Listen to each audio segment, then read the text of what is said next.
내가 이 장막에 있을 동안에 너희를 일깨워 생각나게 함이 옳은 줄로 여기노니 이는 우리 주 예수 그리스도께서 내게 지시하신 것 같이 나도 나의 장막을 벗어날 것이 임박한 줄을 알미라. 내가 힘써 너희로 하여금 내가 떠난 후에라도 어느 때나 이것을 생각나게 하려 하노라. 우리 주 예수 그리스도의 능력과 강림하심을 너희에게 알게 한 것이 교묘히 만든 이야기를 따른 것이 아니요 우리는 그의 크신 위엄을 친히 본 자라. 지극히 큰 영광 중에서 이러한 소리가 그에게 나기를 이는 내 사랑하는 아들이요 내 기뻐하는 자라 하실 때 그가 하나님 아버지께 존귀와 영광을 받으셨느니라. 이 소리는 우리가 그와 함께 거룩한 산에 있을 때에 하늘로부터 난 것을 들은 것이라. 또 우리에게는 더 확실한 예언이 있어 어두운 데를 비추는 등불과 같으니 날이 새어 샛별이 너희 마음에 떠오르기까지 너희가 이것을 주의하는 것이 옳으니라. 먼저 할 것은 성경의 모든 예언은 사사로이 풀 것이 아니니 예언은 언제든지 사람의 뜻으로 낸 것이 아니요 오직 성령의 감동하심을 받은 사람들이 하나님께 받아 말한 것임이라. 아멘. 우리 그리스도인들은 오늘 열심히 신앙생활을 잘 해나가면서 살아가야 합니다. 세상에서 얼마나 잘 먹고 잘 사느냐보다 더 중요한 일입니다. 내가 얼마나 우리 자녀와 내 남편과 내 아내와 함께 올여름에 유럽 여행을 갈까 계획하는 것보다 더 중요한 일입니다. 왜냐하면 이 신앙의 영적인 이 진보함은 여러분의 생명에 관련된 거고 여러분의 경건에 관련된 거고 여러분 안에 평화에 관련된 거기 때문에 힘을 다해서 믿음의 덕의 지식을 지식의 절제를 절제의 인내 인내의 경건 경건의 형제 우애를 그리고 사랑을 더하기 위해 힘을 써야 돼요. 우리 어느 것 하나 부족하지 아니하도록. 저도 제 성격상 이렇게 막 가가지고 미주알 코주알 얘기하는 우리 예전에 있었던 구자원 목사님 얼마나 사람이 참 친밀하고 보기만 해도 벌써 괜찮으시죠? 하고 물어보시는데 야, 저 목사님은 진짜 목사님이다. 같이 있는 성도님들이 얼마나 행복할까. 근데 우리 청년들은 왜 이렇게 나를 그렇게 좋아했는지 몰라. 우리 저기 서울서교회 그거 권사님들도 제자 자랑을 하려고 하는 것 같은데 그렇게들 좋아하셨어요. 나를 막 미주알 코주알 딸고 막 그렇게 쫓아다니지도 않는데 그래서 더 그러고 사나. 참 주님 앞에 죄송하고 여러분에게도 죄송하고 가끔 우리 환우들이 제가 너무 저기에서 차가워서 걱정스러운 그런 고백들을 여기서 할 때마다 주여 이 죄인 그릇도 안 되는 죄인을 여기다 세워놔가지고 죄송합니다 그런 생각이 들어요. 그래도 열심히 내 자신을 쳐서 굴복시켜야 되겠죠. 네, 쳐서 굴복시켜야 돼. 굴복시켜야 돼. 굴복시키세요 여러분. 이수 사모님은 별로 굴복시킬 게 없는 것 같아요. 너무 사모님 같으죠. 잘하셔 아주. 아유 참 너무 귀해요. 그 웃음소리 크신 분도 사모님 같아요.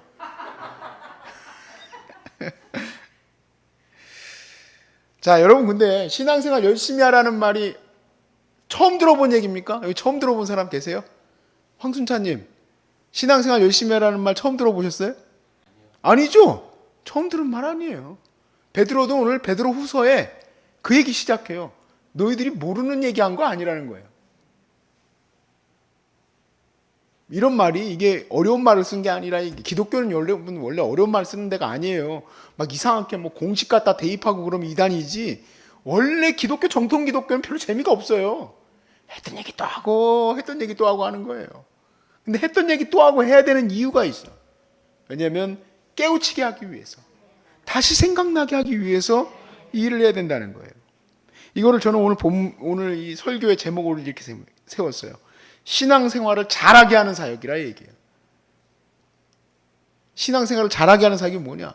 들들 볶는 거예요. 옆에 붙어가지고 열심히 더 잘하라고 자꾸 했던 얘기 또 하고 했던 얘기 또 하고 그래야지 되는 거예요. 12절 말씀에 이렇게 얘기하죠. 그러므로 너희가 이것을 알고 이것을 알아. 너희가 이것을 이미 알고 이미 있는 진리 위에 서 있으나 내가 항상 너희에게 생각나게 하려 함이라. 누워도 갑자기 베드로가 등장해가지고 너 믿음의 덕을 너의 지식을 하는 것처럼 깨닫게 하려고 한다 이 얘기입니다. 여러분 베드로후서 그래서 쓰여진 거죠? 그래서 쓰여진 거예요. 깨닫게 하려고. 로마서도 마찬가지더라고요. 로마서의 15장 15절 말씀을 보면 이렇게 돼 있어요. 바울이 로마서를 쓴 이유예요. 로마서 얼마나 주옥 같습니까? 이 귀한 이 서신서가 쓰여진 이유가 로마에 있는 그리스도인들이 복음을 몰라서 안 쓴 게 아니고 뭐라고 돼 있냐? 내가 너희로 다시 생각나게 하려고. 하나님께서 내게 주신 은혜로 말미암아 더욱 담대히 대량 너희에게 썼노니 라고 한 겁니다. 열심히 편지 쓰고 또 바울은 열심히 또 그 전도했던 곳을 찾아다니고 또 그리고 그 성도들에게 깨우치고 심지어는 설교 너무 열심히 해가지고 2층에서 듣던 한 청년은 떨어져서 죽고 다시 살리고 너무 또 말을 재미없게 하셔가지고 졸려. 그래도 열심히 가르쳐. 이게 바로 신앙생활을 잘하게 하는 사역인데요. 이 사역을 어느 정도로 중요시 여기느냐? 굉장히 긴급하고 굉장히 중요하게 여깁니다. 굉장히 긴급하고 중요해요. 베드로후서 1장 13절에서 14절 말씀에 이렇게 써 있어요. 내가 이 장막에 있을 동안에 너희를 일깨워 생각나게 함이 옳은 줄로 여기노니. 자, 말은 되게 멋지게 써놨습니다. 그러니까 내가 이 살아있는 동안에 너희를 일깨우게 하는 것이 옳은 줄로 아노니 이는 우리 주 예수 그리스도께서 내게 지시한 것 같이 나도 나의 장막을 벗어날 것이 임박한 줄을 알미라. 내가 이 땅을 떠날 날이 얼마 안 남았다는 얘기가 아니라요. 예수님이 재림하실 것이 얼마 안 남았다고 베드로는 확신해요. 주님이 오실 때가 얼마 안 남았기 때문에 나는 이게 긴급하다는 거지. 각 사람들이 지금 바로 하나님의 말씀에 서 있고 거룩한 신앙 안에 서 있어서 예수를 알기에 힘쓰고 하나님을 알기에 힘쓰게 해야 된다. 그러니까 우리가 생각하는 것처럼 뭔가 리트릿, 뭔가 힐링하기 위해서 신앙생활을 열심히 하는 게 아니고 급하다 이 얘기입니다. 급하다. 내가 암 환자지만 왜 예수 전해야 되고 왜 내게 알고 있는 사람들에게 복음을 알고 있는지 다시 깨닫게 해야 되느냐? 이유는 주님이 언제 오실지 모르기 때문이에요. 내가 암에 걸려서 언제 죽을지 모르기 때문인 게 아니라 주님이 내일이라도 오실 수 있기 때문에 이 긴급하지만 내게 주신 이 육체가 하자가 있죠. 저는 하자가 없어요, 사실은. 근데 여러분은 하자가 있잖아요, 지금. 근데 너무 놀랍게도 여러분 머리에 그 두 것만 안 벗으면 여러분이 암 환자인지 일반인인지 구분을 못해. 어떨 때는 자기들이 더 아파 보여요. 일반 사람들이. 암 환자들이 산 더 잘 타. 맨날 산 타가지고. 나 여러분하고 산 타러 갔던 죽을지도 몰라요. 암만 있을 뿐이지. 그죠, 권분희 권사님? 힘내세요. 지금 시간이 없습니다. 시간이. 왜 우리는 이렇게 마음이 널널할까? 이유는 주님이 너무 오랫동안 안 오셔서 그랬을까요? 그럴지도 모르죠. 그렇지만 막연하게 주님은 언제 오실지 모르노나 언젠가는 오시겠지가 아니란 얘기예요. 나도 이 장막을 벗을 때가 얼마 안 남았음을 깨달아 하시길 바랍니다. 그래서 점검해야 돼. 그래서 저는 우리 소중한 사람들의 한 가지 잘한 게 있다 생각하는 게 있어요. 한 달에 한 번씩 점검하는 거예요. 영적으로 잘하고 있는지 또 여기서 생활하는 모든 거에 있어서 하나님과의 교통이 잘 되고 있는지를 저는 매달 이걸 점검케 합니다. 매달 한 달 지나면 점검하러 들어가야 돼. 예전에 우리 청년 사역할 때 우리 청년들 그 제자반 하는 친구들이랑 또 우리 순장들은 자기들의 영적 생활에 대해서 한 분기 때마다, 분기는 아니구나, 분기는 4분기로 나눈 거고 앞에 한 텀, 뒤에 한 텀 이렇게 나눠가지고 제가 점수를 매겼습니다. 점수를. 내가 매긴 게 아니라 자기가 매기게 했어. 그래가지고 그걸 가지고 또 제가 신방하고 열심히 찾아다녔어요. 와, 정말요 300명 이상은 못할 것 같아요. 제가 그때 청년부가 350명이었는데 아침 새벽부터 밤늦게까지 만나고 다니니까 겨우 한 이 텀을 만나더라고. 겨우 그것도 못 만나가지고 못 만나는 애들이 너무 많아서 제가 주일날은 단체로 점검하는 시간을 가졌었어요. 한 7명, 8명씩 한 순위 그 정도 되니까 모아놓고 점검하는 거예요. 점검. 그래봐야 56주밖에 안 돼. 너무 짧아. 너무. 이 아이들을 다 볼 시간이 없어. 점검해야 되는데 점검하다 보면 애들이 예배에서 고꾸라져 있는 애들도 있고 시험 들어있는 애들도 있고 낙담하는 애들도 있고. 그래서 점검할 때 다른 거 없어요. 지금 인원수가 다 있으면 된 거야. 그나마 그래도. 근데 주일날 인원수에서 2명이 빠졌어. 그럼 그 2 친구는 나하고 개인 면담이야. 저하고 개인 면담하기 싫어가지고 억지로라도 그 주라도 나오는 애들이 있었어요.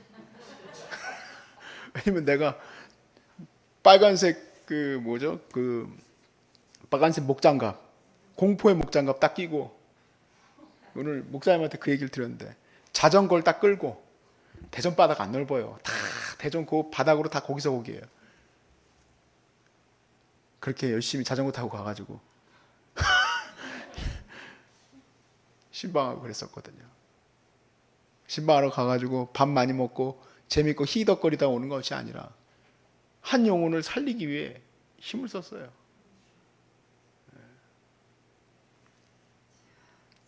제가 그렇게 하니까 여러분 듣기 좋아요? 자, 이제 여러분 얘기를 좀 할까 합니다. 자, 이 사역은 우리만 하라고, 이 목회자들만 하라고 주신 사역도 아니고, 또 그리고 베드로만 하라고 주신 사역이 아니에요. 베드로가 1장 1절에 분명히 얘기했어요. 동일한 믿음으로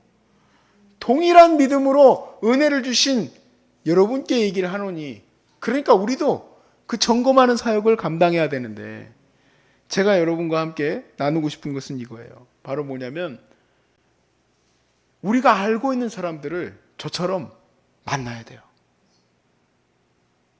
만나야 돼. 만나야 점검을 하죠. 예전에는 귀한 분들 만나고 싶어가지고 만나고, 지금 코로나 끝나고 만나세요. 지금 만나라는 얘기가 아니고 만나야 돼. 만나 점검해야 돼. 영적으로 괜찮은지. 어차피 우리 아버지는 교회에서 집 사고 교회 잘 다니지. 그러시면 안 돼. 내가 그래서 전도 폭발을 참 귀하게 여기는 게 교회 사람들이든 믿는 사람들이든 안 믿는 사람들이든 점검을 하더라고. 이 사람이 어떤 영적 상태인지. 근데 그거보다 하나 더 나가야 돼. 그건 이제 몇 개 그 카테고리를 안 나눴는데 사실요, 전도하는 거 잘 못하는 사람들은 그래요. 전도하려고 이제 물어봐요. 그래도 용기를 내서 물어봤어. 저기 혹시 교회 다니세요? 네. 아, 예. 할 말이 없어. 교회 다닌다니까. 뭔가 더 실망한 것 같아. 교회 안 다닌다고 했었어야 되는데. 그게 아니라 교회를 다니고 안 다니고가 중요한 아니라 이 사람이 믿음 안에 잘 서 있느냐가 중요한 거지. 그러니까 그걸 점검해야 돼. 그걸 점검을. 영적으로 잘 이루어가고 있는지, 교제 가운데서 잘 이루고 있는지, 신앙생활은 잘하고 있는지, 훈련은 잘 받고 있는지, 전도생활은 잘하고 있는지. 전도생활 하지도 않는데 무슨 그 사람이 무슨 영혼구원에 대해서 마음도 없는 사람이 무슨 신앙이냐. 신앙인도 아니지 그 사람은. 솔직히 말하면 영혼에 대한 마음이 없는 사람은 신앙인으로 보기도 어려워요. 저는 솔직히 말하면 어떻게 자기만 알고 사는 사람이 신앙이냐. 육체의 정욕대로 사는 사람이. 교회 와가지고 자기 뭐 옷 입은 거 자랑하러 온 거지 뭐 하겠어요. 이게 얼마나 중요한 사역인지 16절에서 18절에 베드로가 이렇게 얘기해요. 우리 주 그리스도의 능력과 강림하심을 너에게 알게 한 것이 교묘히 만든 이야기가 다른 것이 아니요. 우리는 그의 크신 위엄을 친히 본 자다. 지극히 큰 영광 중에서 이러한 소리에 그에게 나기를 이는 내 사랑하는 아들이요 내 기뻐하는 자라 하실 때 그가 하나님 아버지께 존귀와 영광을 받으셨느니라. 이 소리는 우리가 그와 함께 거룩한 산에 있을 때 하늘로부터 난 것을 들은 것이다. 실제로 그가 하나님의 그 소리를 듣게 돼요. 예수님의 입에서 나온 그 권위가 하늘로부터 주어진 것임을 그는 얘기하고 있는 거예요. 그러니까 영혼 구원에 대한 이 마음은 주님의 권능, 그 권위로 베드로에게 주어진 것처럼 우리에게도 동일하게 주어진 거예요. 그리고 이것은 어느 정도로 시급하냐? 언제 주님이 오실지 모르니 우리에게 많은 시간이 없다라는 얘기죠.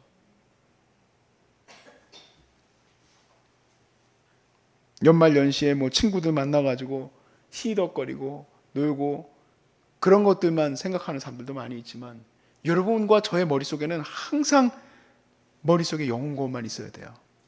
영혼 구원만 있기를 바랍니다. 그래서 영혼을 구원하기 위하여 한 사람 한 사람 점검하고 그들 안에 예수가 바르게 있는지를 항상 마음속에 기도하고 회복하려고 힘을 쓸 수 있기를 바랍니다. 여러분, 왜 교회에서 시험 드는 사람들이 있습니까? 왜 넘어지는 사람들이 있어요? 뭐 잘못했다고 누가 자기 무슨 뭐 어쩌다고 저다고 그랬다고 더 막 전화해 보면 왜 교회 안 나오냐 그러면 뭐 얘기가 많아. 베드로가 그러잖아요. 신앙에 깊이 있게 집중하고 믿음의 덕의 지식을 지식의 경건을 이렇게 자기가 계속해서 자기가 영적인 것을 추구해 나가고 예수를 알기에 힘쓰면 절대 넘어지는 일이 없다라는 거예요. 근데 이 믿음의 덕의 지식을 이런 정말 하나님을 찾고자 하는 마음이 없으니까 여기 와가지고 어떻게든 일부 예배 대충 빨리 드리고 일하러 가야 되고 빨리 골프 치러 가야 되고 이 마음만 있으니 이 사람이 어떻게 평강과 은혜 안에 거할 수 있겠어요? 생명이 있는 은혜가 없어요. 이런 교회의 성도들이 많은 교회는요, 생명력이 없어요. 생명력이. 계속해서 은혜를 구하고 찾는 그 뜨거움이 없어요. 사실 교회가 크면요, 정말 부담을 많이 느껴야 돼. 왜냐하면 그 많은 영혼이 들어왔다가 훅 하고 나가요. 이야, 정말 엄청나더라고. 나는 그게 너무 무서웠어요. 솔직히 대형교회에서 섬겼었는데 한 주에 청년들이요 24명, 29명씩 들어와요. 대전에서. 서울이 아니고 한 주에 세 가족으로 들어오는 거예요. 세 가족으로. 너무 많이 들어와서 부서를 나눠가지고 양쪽으로 나눠서 데려갔어요. 근데 나가는 것도 그만큼씩 나가요. 나가는 것도. 그러니까 어떻게 되느냐? 늘 그 수준이야. 늘. 그러면요, 자칫 잘못하면 무슨 착각에 빠지냐면 나는 어차피 이걸 해도 되고 안 돼도 되는 그런 교역자로 생각합니다. 여러분 듣기 좋아요, 안 좋아요? 안 좋아. 똑같이 성도들이 그냥 교회가 크니까 나는 이 교회에서 잘하고 있네 하고 생각하고 있으면 큰 착각이 큰 착각. 열심히 주의 거룩한 영혼들을 살피는 데 힘을 써야죠. 이번에 무슨 장을 맡았다. 이번에 뭐 권사직을 맡았다. 그러면 두려워하는 마음을 가져야지.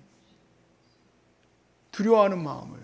어떻게 부서 하나를 맡고도 아무 신경도 안 쓰고 그냥 가가지고 헐레벌레 그냥 주일날 뛰어들어가가지고 되겠습니까? 그게? 될 것도 안 됩니다. 될 것도 안 돼. 그거는 교회에 생명이 전혀 없어요. 생명력이 전혀 없어. 그런 교회는 벌써요. 서로 막 시험 들어요. 서로 시험 들어. 그런데 영혼을 사랑하고 뜨겁게 영혼을 사랑할 뿐만 아니라 자기의 이 사람들을 영적으로 잘 세워나가기 위해서 힘을 쓰는 그런 사람들과 함께하는 곳에서는 절대로 그 시험됨이 있을 수가 없어요. 세상에 정욕이 없는데요. 하나님을 향한 은혜만 구하는데 무엇이 필요하겠습니까? 그래서 우리 소중한 사람들이 시험 드는 일이 없기를 바랍니다. 서로 돌아볼 수 있기를 바라고 서로 세울 수 있기를 바라고 귀찮아도 저 한 사람이 기도할 수 있도록 힘을 좀 실어줄 수 있도록 더 기도해 주시고 사실 우리 항암한다는 게 그 쉬운 일이 아니잖아요. 밖에 있는 사람들이 여러분 예배하고 여기서 신앙생활하는 거 보면 솔직히 말하면 놀라 자빠질지도 몰라요. 아이고 나 신앙생활 잘못했구나. 난 아프지도 않은데 어떻게 그렇게 아프지도 않은데 기도도 안 할까 놀라운 사람들이야.